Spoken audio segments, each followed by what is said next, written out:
Welcome to the Danny Clinkscale Reasonably Irreverent podcast. Insightful and witty commentary, probing interviews, and detours from the beaten path. Every once in a while, we have to bring out the big dog. Yeah. Oh, God help us. It's time for Danny Unleashed. Sponsored by Easton Roofing, where integrity matters. Go to eastonroofing.com for more. Absolutely, Easton Roofing. The folks that were on my roof, project manager on every side, commercial, residential, yep, they handle both. Easton Roofing, 4 straight years, voted best of houses. Angie's List Super Service Award winner. You can check out their Google reviews. They are outstanding.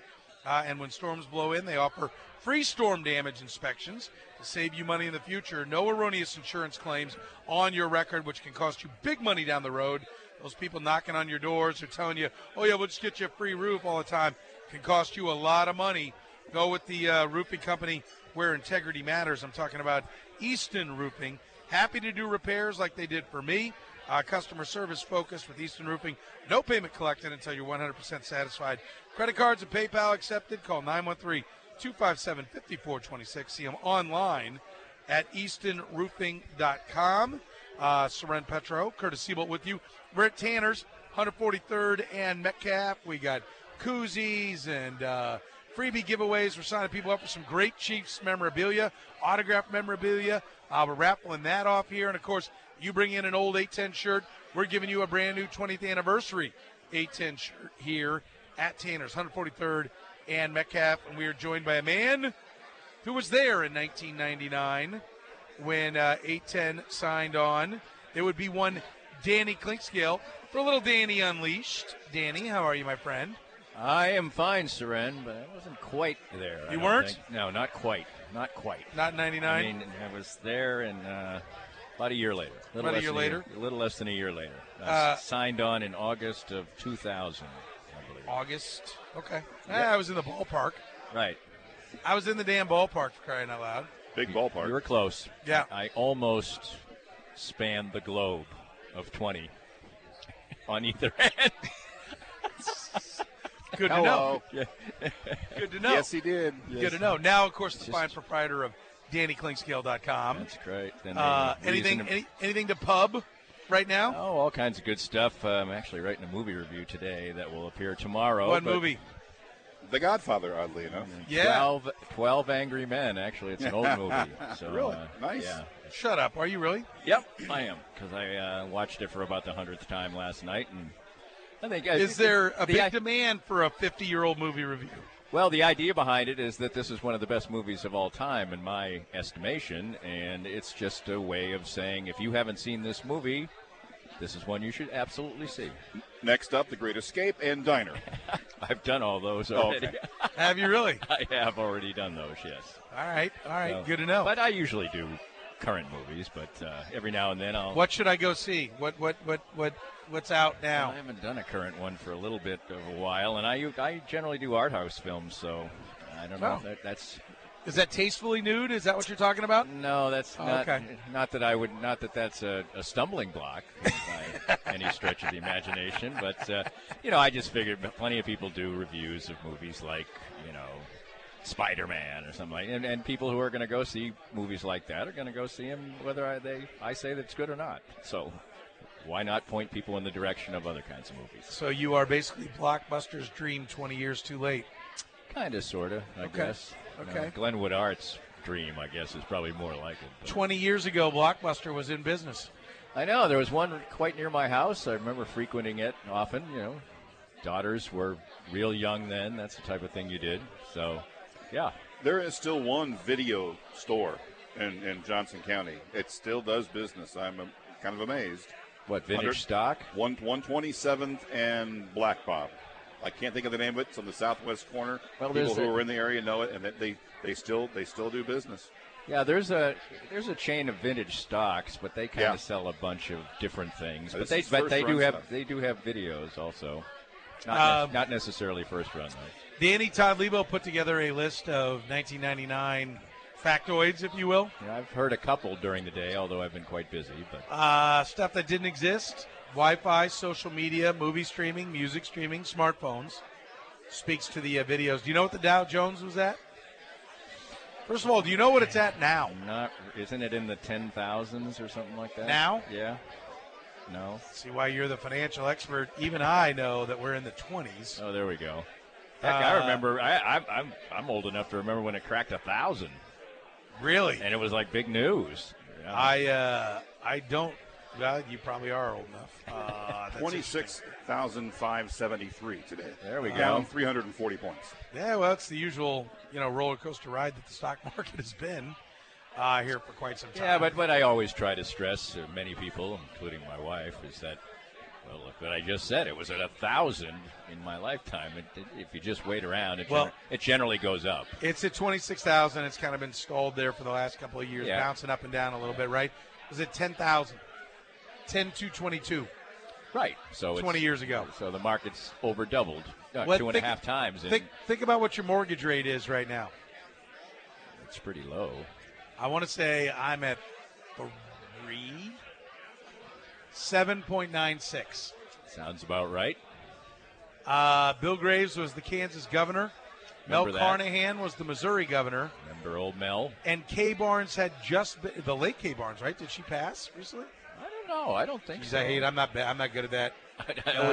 I'm gonna be safe and say she hasn't passed. Okay. Kay Barnes would be surprised to hear of her passing. That's what I thought. I thought she was in the news now. 81. Kay Barnes had just been elected mayor of Kansas City. She eventually she was a good mayor. Got a lot done. She formerly was a speaker at the seminar company I worked for years ago. She was Kay Waldo back then. Kay Cronkite Waldo.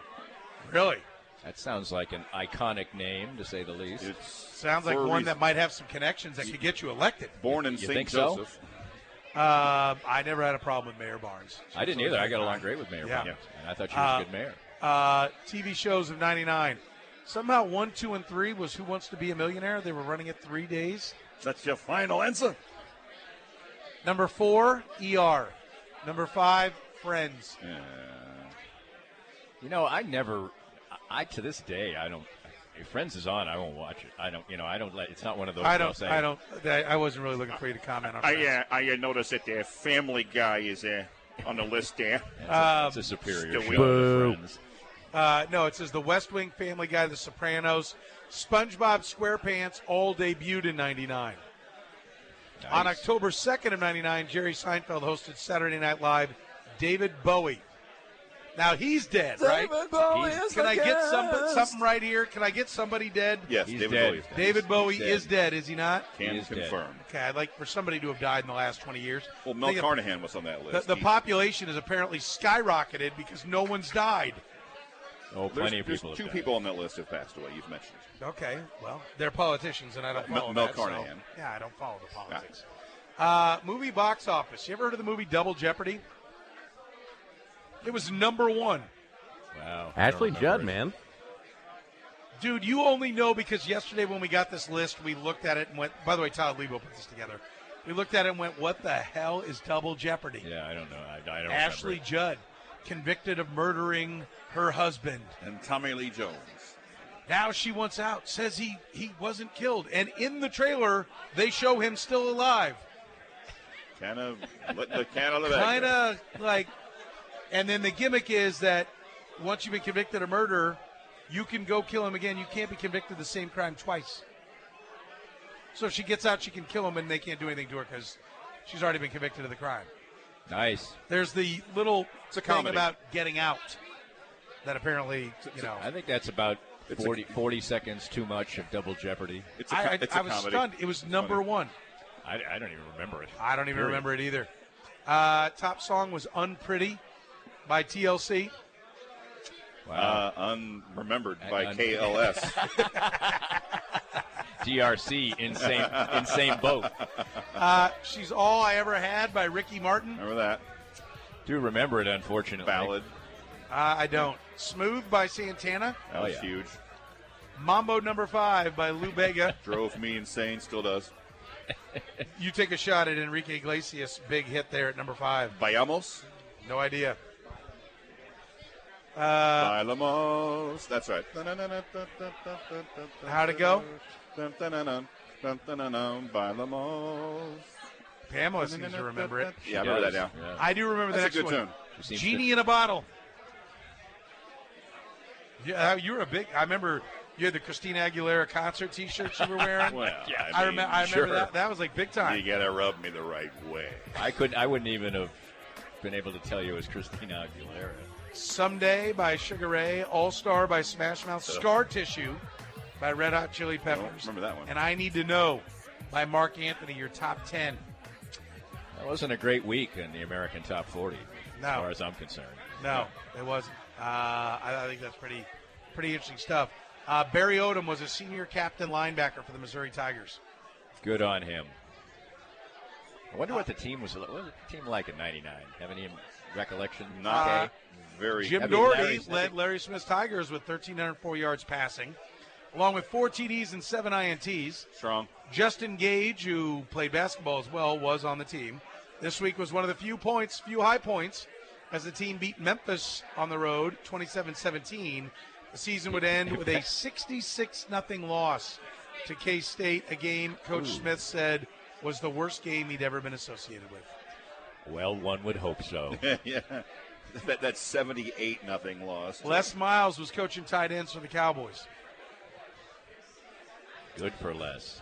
That's fantastic. 2 years away from getting his first head coaching gig at Oklahoma State. Terry Allen's team, 27-9 winners. What? Over SMU. Heavens. Yeah. They'd already lost to Notre Dame, Colorado, and San Diego State that year. Dylan Smith, the leading passer. David Winbush, the leading rusher for the Jayhawks. K-State football, Chris Kleiman was the DB coach for Southwest Missouri State. It was Southwest Missouri State at that time. Yes. You look at football coaches' resumes, and they've got a lot of ink on them. Mm-hmm. Cats were undefeated on their way to Austin, where they beat Texas on October 2nd. Finished 11-1 and Holiday Bowl champions. Only lost to Nebraska. Jonathan Beasley, the coach, or the quarterback. Terrence Newman was a freshman at K-State. 15-year NFL career now in the books. Was a frosh. Sounds like the typical lack of respect for K-State as they go 11-1 and get a sweet berth in the Holiday Bowl. Wow. Brett Beach was playing college football at Delaware. He, I love this. Lewis says, couldn't find a box score for the game. They beat Richmond 41-33 that weekend. Beach was named Atlantic 10 Academic All-Conference that year. Sounds about right. That would fit. What position did he play? Running back. Okay. Andy Reid was in his first year. It doesn't say that, but I know that just for the record.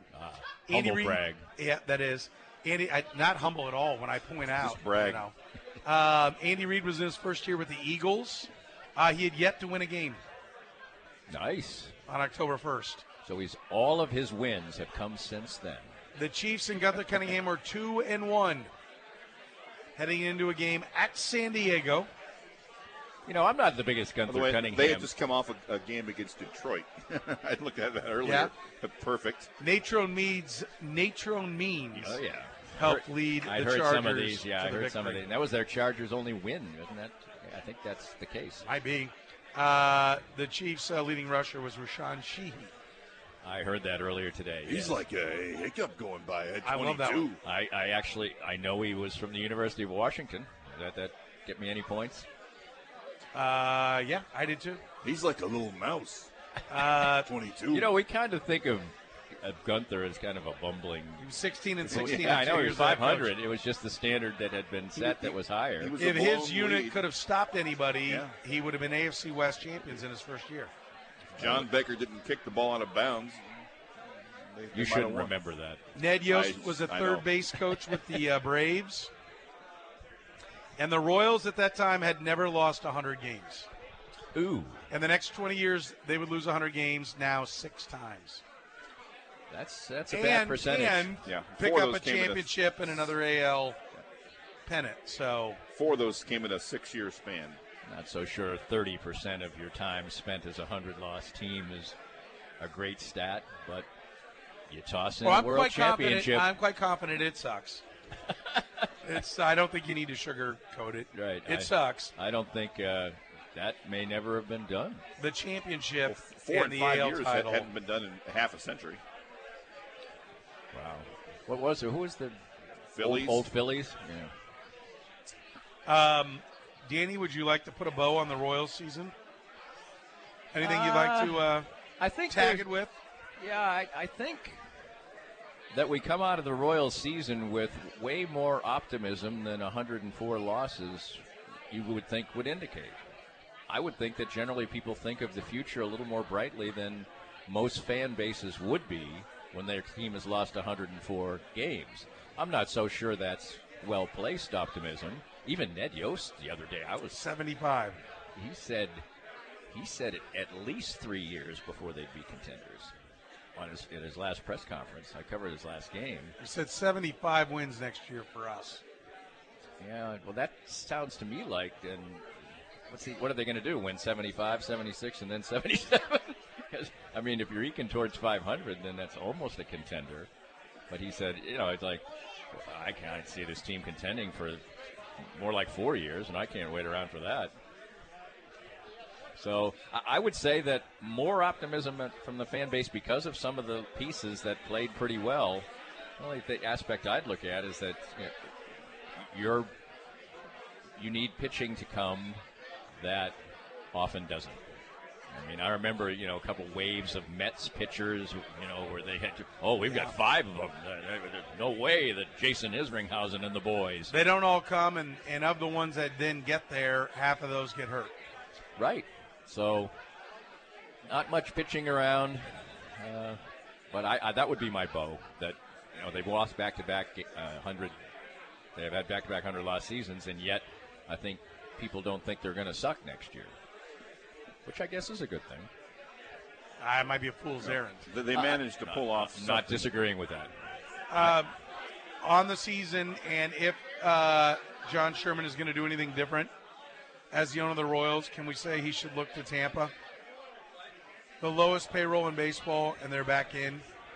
Look to Oakland, the 25th payroll in baseball, and they're in for a second consecutive year with 97 wins. Right, and both franchises playing in atmospheres that don't really help your home advantage, where you figure you should win a lot of games, especially Tampa. I mean, they routinely have more fans of the other team in their ballpark than so I think I would, if I was going to lean on one, I'd probably go to Tampa, because they have relentlessly developed pitching and, not just selected good pitchers, but developed them when they got there, or reinvented pitchers when they've got there.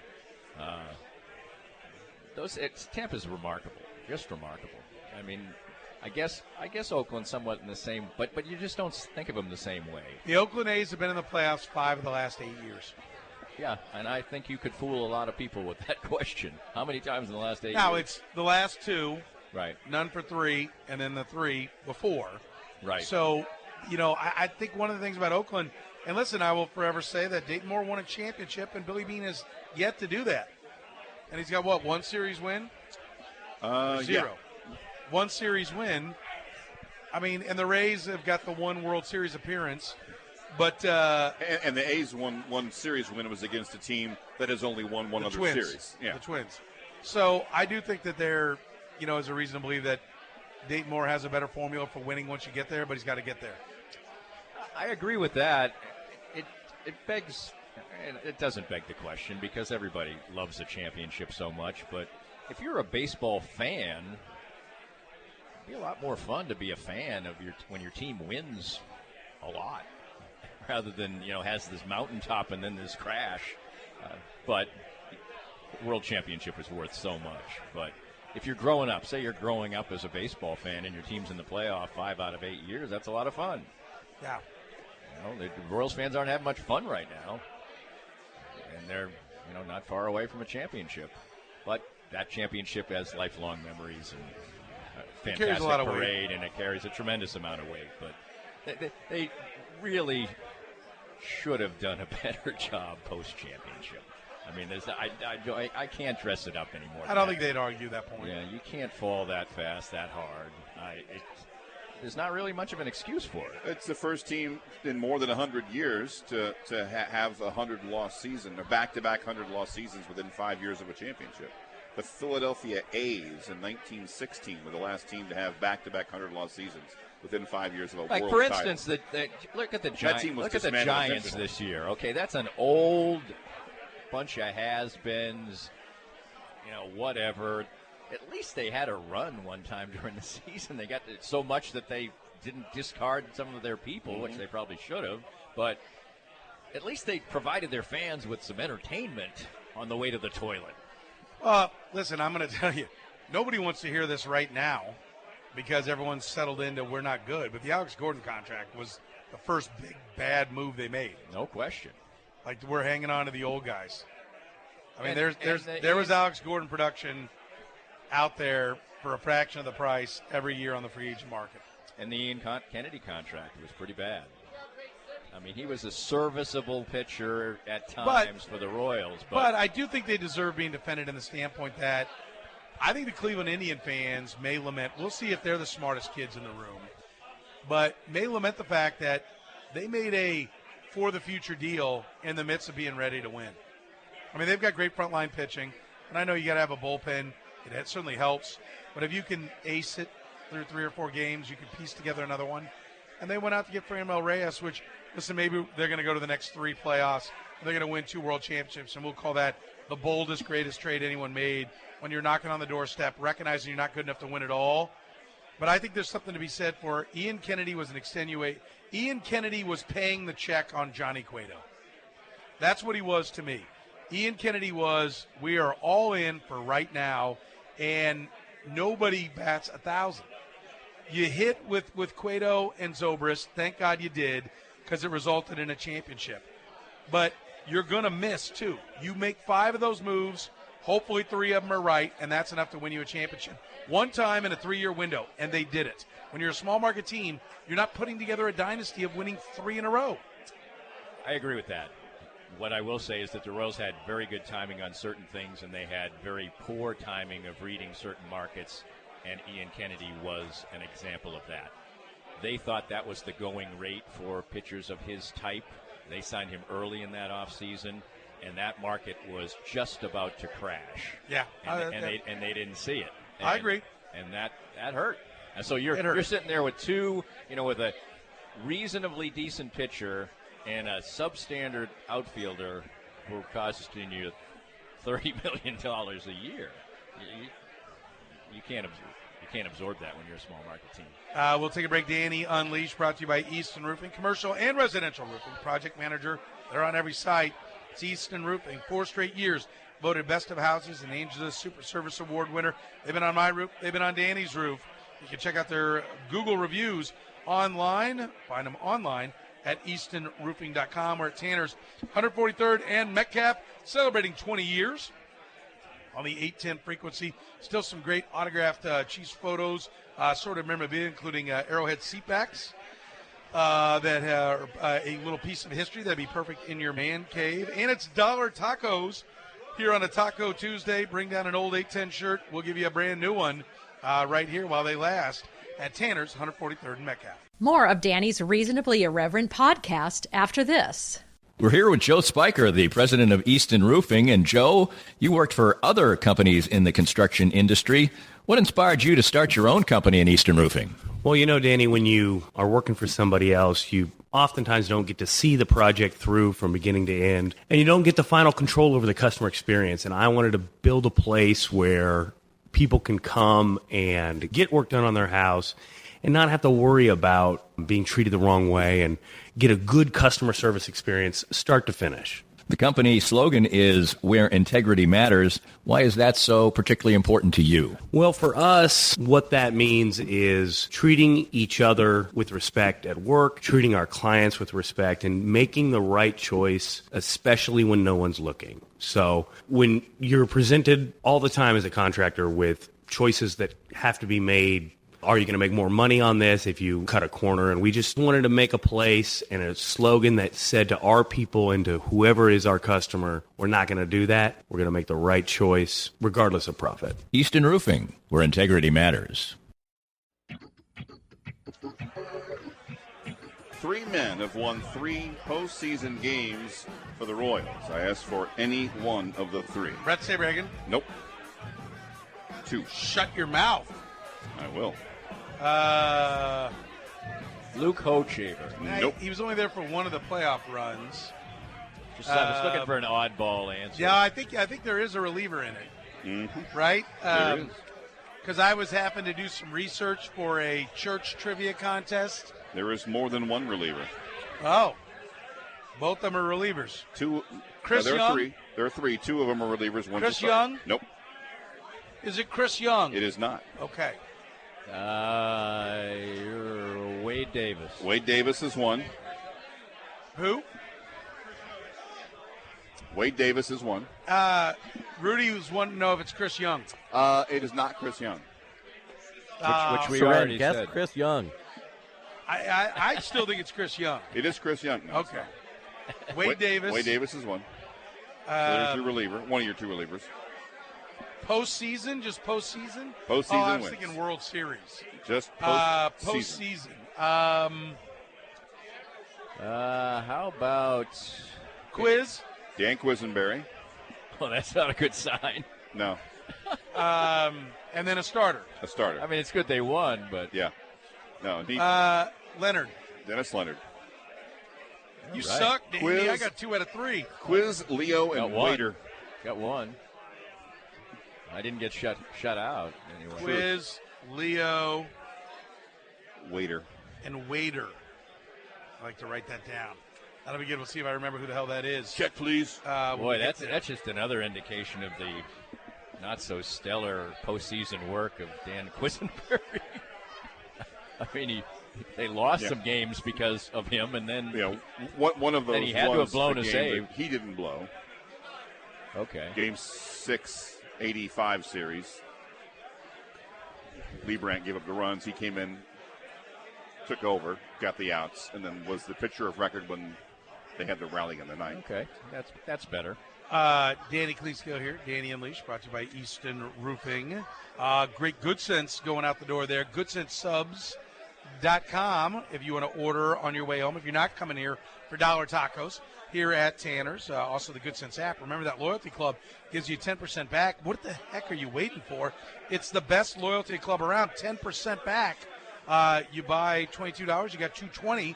Next time you go in there, it's the best deal going. It is GoodSenseSubs.com and the Good Sense app. It is a must. It is part of my regular routine. I love it. So thanks to the folks at Good Sense. We're giving away there. Soren, I thought you would enjoy this. I was just looking up at the screen on one of those, ESPN cavalcade of shows, and at the end of whichever one it was, this is a golfer. It must have been an Asian Tour golfer. His name is Bio Kim. He just got banned for 3 years. For 3 years for flipping off a fan. For the bird, for giving the bird. 3 years? You golf people are serious about your rules, man. I'm saying. Boy. I mean, he did follow it up with a driver spike into the ground, but my goodness, 3 years. I mean, that's your life. Don't you suppose it's like Vontez Perfect? Maybe There was probably a lot there before the old bird ski. Yeah, I'll have to do some research on that, but that's pretty harsh. I mean, Vontez Perfect has tried to kill 13 people. Yeah. The golfer's suspended nickname, for a year. The golfer's nickname was Bird Flipper, so I mean, Bio the Bird Flipper. Sit and spin. Yeah, his middle name. But I thought of you when he thought he had a good hardy. You got some big fingers. I mean, Thanks. you got a good hardy flip off. Okay. Like I do it. Look at that. Look at how lame that is. That's not going to scare anybody. Nobody's even going to honk at you if you flip it off like that. You gotta have a meaning to it. Is that what you're saying? Oh, you got a Hale and Hardy flip. Curtis will roll it out if you'd like. Mine's kind of no. like. Where's your? Oh. No, mine is. Yeah. I like the. I got something here for you. Hang on, where is it? Oh no, it's not in this pocket. It's in that pocket. There it is. There you go. That's the one I like. Or I'll wrestle with your hand. Yeah. I'm doing a little play-by-play. It doesn't really work. And then I grab my wrist and I push it towards He's wrestling with his hand. Trust me, later he'll wrestle with something else. Yeah. Ew. Hello. His hand will be wrestling. For more than 20 years, too. Gross. Danny, let's talk about the Chiefs after that unpleasant moment. What a bumble fest they are, huh? Can't do anything Well, right. I was just going to say they're 4-0 with 3 wins on the road. Tell us why we should be down on the team. There is no reason whatsoever to be down on the team. The worst aspects of the team are the least important things like in the National Football League right now, like rush defense. I mean, their pass defense is not good, but it's 19th. If their overall defense was 19th, they'd be just fine. I think if you're just god awful against the run, there's going to come a game where it's going to hurt you. But is it the game that's going to knock you out? New England can run the football, so you're afraid of that. I think the thing that's probably the most New England is not running the ball well now, though. They're not right now. But I think the scary thing about New England is that they'll be better. We know they are. Right, but they really seem like that. Now they, obviously they play in that division, and but they look like they've got a real hell on wheels defense. They're not allowing crap in the passing game, and that's something in the that's an area where you do want to excel in the NFL now. I mean, the Chiefs can get away with the reason they can get away with having a bad rushing defense is generally they're going to be enough ahead. The reason the Lions really hurt them with the rushing game is because they were always within a score. They kept the game in a place where they could just keep on running it. And, they're giving up 6.3 yards a carry? I mean, and it's not fluky. It's not like they just allowed 2 95-yard runs or something this year. It's like down after down. Here we go. I mean, literally, if you just ran the ball 3 straight times, you probably could cavort down the field against them. I don't get it in some regards. You can't. Some things don't add up, and maybe they didn't last year either. But if you got Frank Clark and Chris Jones on the field, this shouldn't be happening. I mean, it shouldn't. Is Chris Jones? I haven't checked this week's analytics, and he to the naked eye was a wrecking crew in that game last week. He was a monster. Highest rated overall defender on the Chiefs defense. Is he bad against the run, and he just so good at pressuring the passer that it creates good ratings for him? I'd like to believe that they understand the analytics and they are willing to give up runs. I hope you solve that problem soon. Me too. They are willing to, give up the run because they know the pass is what kills you. But I wanted to believe that for the last 2 years with Bob Sutton.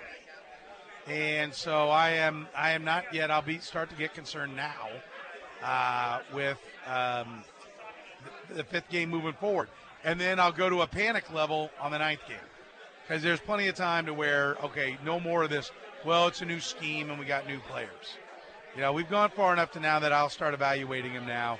And then I'll start panicking week 9. Week 9 they come out and they give up 222 on the ground and only have 24 minutes of possession, and that's going to be a really big problem. Well, it is. We saw the Lions succeed in having the Chiefs only have the ball 4 times in the first half the other day. And if teams continue to do that, even if you're really good on offense, which clearly the Chiefs are, 2 stops and 2 field goals, and you're in a game kind of against the Chiefs. Now, you're going to have to score no matter what. I mean, it doesn't seem at all likely that the Chiefs are going to go out and put up 18 or 17 or 20 in a game. You're still going to probably have to score 30 to beat them. Problem is the Chiefs are capable of giving up 30, as we just saw. I mean, the Lions hadn't even been running the ball very well this year, and they went out and did it against the Chiefs. So I think Detroit's a pretty good team. So there's precious little concerns about the Chiefs. They're only going to get healthier. They got Mo Claiborne coming in. Tyreek Hill will be coming back.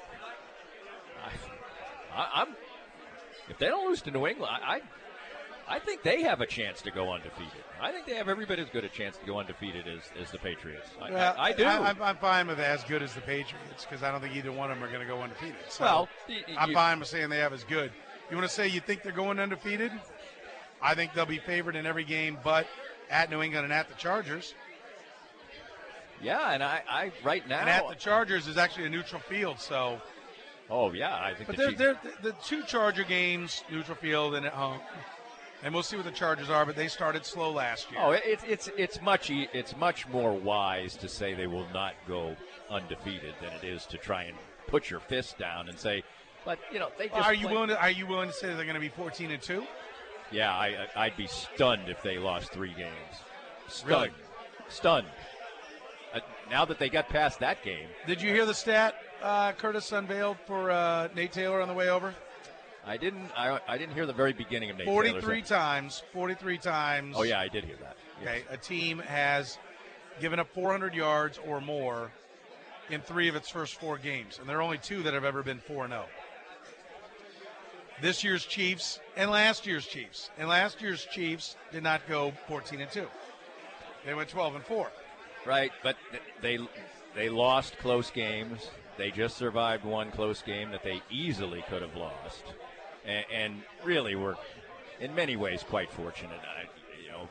That the fumble play that resulted in a 100-yard touchdown was on first down. They were going to score a touchdown if they didn't fumble the football. And but you're the 14-2 guy. You're making my point for me. No, but they won that game. I mean, they managed to win that game when they probably, by all accounts, should have lost it. You're saying 13-3, 12-4 teams have a number of games that are like that, and the Chiefs have now knocked off one of those in the win column. Yeah, they knocked off this one game that they, by many counts, should have lost. And I don't think they're going to play many games like that. I only think they're going to play 3 or 4 like that, and they just survived one of them. Right. I think that might be the worst game they'll play this year. No chance. I said might, but I wouldn't be surprised if they played better than that. They had 3 turnovers. Mahomes really missed quite a few passes that he normally hits down the field. Can I give a point of concern that I haven't heard anybody talk about? That well, of course you can. I got to see what the schedule ends up being, but hopefully Thursday I'll get a chance to ask about. They're not anything special returning the ball right now. Well, that's for They're sure. doing nothing on special teams particularly well. Well, I mean, a lot of penalties on the coverage part of the equation. No, they're okay there, but every coverage there's either a bad guy takes a ball out that shouldn't take a ball out, or there's a penalty on every single one. No, those are returns. Yeah, on coverage. Are they bad? I know they missed a field goal, but he's now what? Well, how many 13 of 14 or something on the year. How many times? How many returns have they had against them?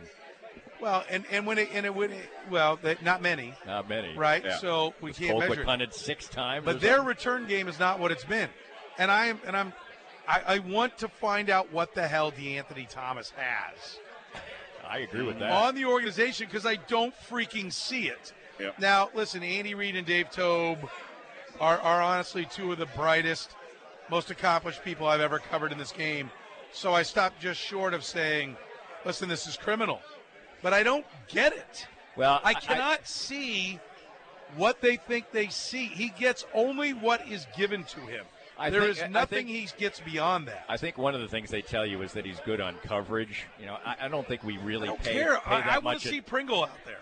If you're going to put him on the roster. Well, you know what Pringle needs to do, though? Pringle needs to take 13 off, because I thought he was DeAnthony Thomas the other day when he brought it out of the end zone and got to the 8. Listen, I don't mind him.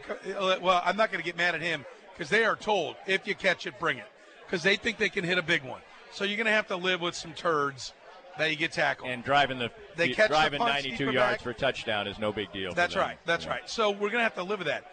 But I cannot figure out, for the life of me, like if you're going to cut Tremont Smith, the little bit I've seen of Pringle in a pro uniform, I know what I've seen of him at K-State, is that this guy, he looks the part of Tyreek Hill much more than DeAnthony Thomas does. It's not just fast; it's fast and run through hands and arms. Oh, and also, not many guys go untouched. If they go untouched, anybody can do it. You need somebody who's strong enough to run through the arms. Well, and the fact Thomas goes down as soon as he's touched. The fact that he survived those 2 shots and didn't fumble the football was a game-winning thing for the Chiefs. That was a miracle. The second one, the second one, I couldn't believe he held on to the ball. That was badass. I mean, he spun right into just a complete car wreck, and he held on to the football. I don't know how he did it. It was like it was just stuck in there. I don't even know if it was skill or anything, but it was just like what? And they lose if he fumbles. So that was amazing. That's one win. One win for Byron Pringle, because they lose the game if he fumbles there. And I can't believe he didn't. All right, let's take a break. We'll talk some more football with Danny Clinkscale. It's Danny Unleashed. It's brought to you by our friends at Easton Roofing. Integrity, it matters. Trust me. Easton Roofing, the folks that I've had on my roof, Danny's had them on their roof, 100% satisfied. That's when they collect payment. When you're 100% satisfied, credit cards and PayPal accepted. Customer service is their focus. They're happy to do repairs. A lot of roofing companies don't have time for those little low-end jobs. Not Easton Roofing.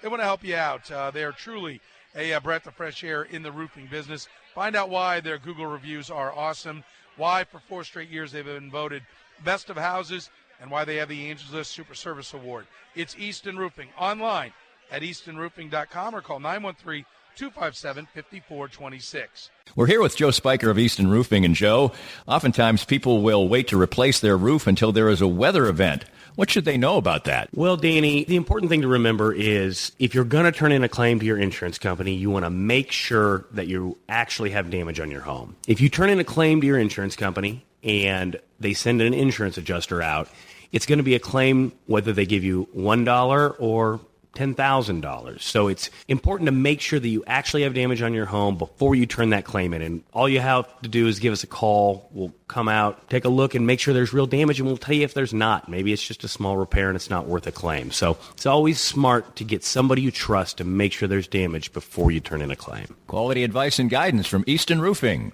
where integrity matters.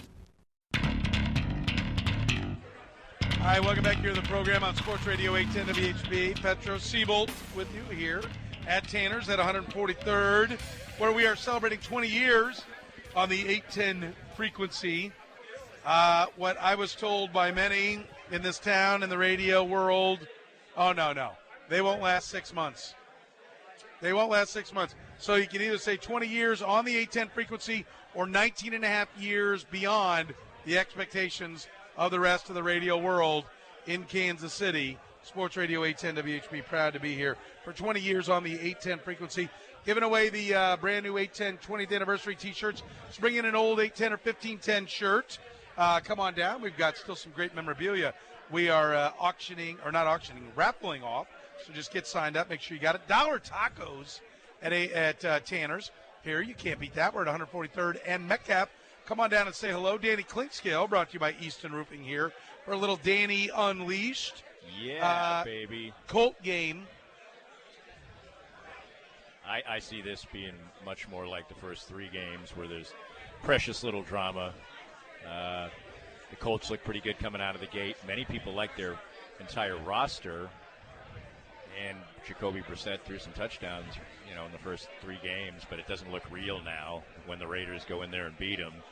Maybe they are a little bit better than that. Anybody can have a bad day. Anybody can lose, but Brissett's going to have to be the best Brissett he's been in order for this game to be competitive, in my mind.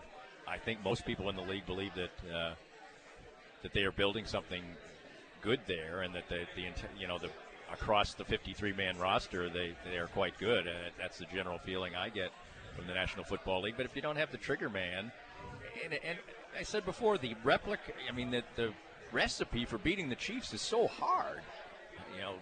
You're going to have to you play good defense, and that adds up to holding them to 27 points. They got 27 offensive points the other day, in a day where they turned it over 3 times and didn't look that sharp really. And then moving the football, the pressure is so high, and then people start making dumb decisions. And John Harbaugh is a fine football coach, and I understand kind of what he was doing, but that's just panicky. You're going to have to go out and beat them with legitimate football. Just, you get a couple 8s, so what? I think that's the move you make in the playoffs. I guess, or it's the move you make. For instance, I think any team that would be playing the Chiefs at Arrowhead Stadium that scored with, 17 seconds to go should go for 2 to win the game rather than take it to overtime. Things like that. But at the outset of the game, I don't know. The defense keeps being the way it is. You might just say, let's win the coin toss. But you are relying on a coin toss. And if you lose the coin toss, you're like, well, we're going to lose. I heard you the other day. So, I was certain they were going to get a field goal at the end of the Chiefs at the end of the game. The only question was would they get 7? Would they get a touchdown? And So it's going to be really hard to beat the Chiefs, really hard. And it's going to take a game like the other day, and they didn't lose that one. Right. And I think the Lions are going to be a pretty good team this year. But I will say this, when I talked about this on a podcast with Stan that's up right now that we do on Mondays, I hate the phrase takeaways. I think it's the most absolutely inaccurate phrase, maybe in any sport, because at least half of them are just giveaways. And I think that somebody, Elias or one of the people at Pro Football Focus, right, they should just start categorizing them. Go over the film and say, that one was a giveaway, that one was a takeaway. For instance, Byron Pringle fumbles on that play. That's a takeaway. They killed him, okay? Matt Stafford just dropped the ball. Matt just dropped the ball. Right. I mean, he was under a little pressure. They but should have takeaways and giveaways. Right. Yeah. Because it's easy meat for the defensive coordinator to go, you know what, we gave up a lot of yards today, but we got those 4 takeaways. Bull crap. I mean, I like that. One guy threw it right in your chest, and then did Tommy Two-Tone fumble the ball. I like that, but on interceptions, there is the point that they have interceptable balls, and basically it's 49 or 51% each year of interceptable balls that are actually intercepted. But it'd be easy to say that if you threw the ball right over the receiver's head to a safety, that's a giveaway. I think the in my hands, I tipped it up in the air and it was picked, giveaway. Right. Okay. Yes. Good coverage, go get it, take away. Exactly. If that's what we're going to do, I don't think that'd be that hard. I don't either. And also, you could just call one a push. We are not ruling on that one. That's a tie. All right, give me your pick on the game. 38-17. There you go. Danny, you're the man. Easton Roofing. Check out Danny's work at DannyClinkscale.com. We'll see you here in Tanner's. This podcast was made possible by our great sponsors like Easton Roofing, the presenting sponsor of Kansas City Profiles at the Danny Clinkscale Reasonably Irreverent podcast.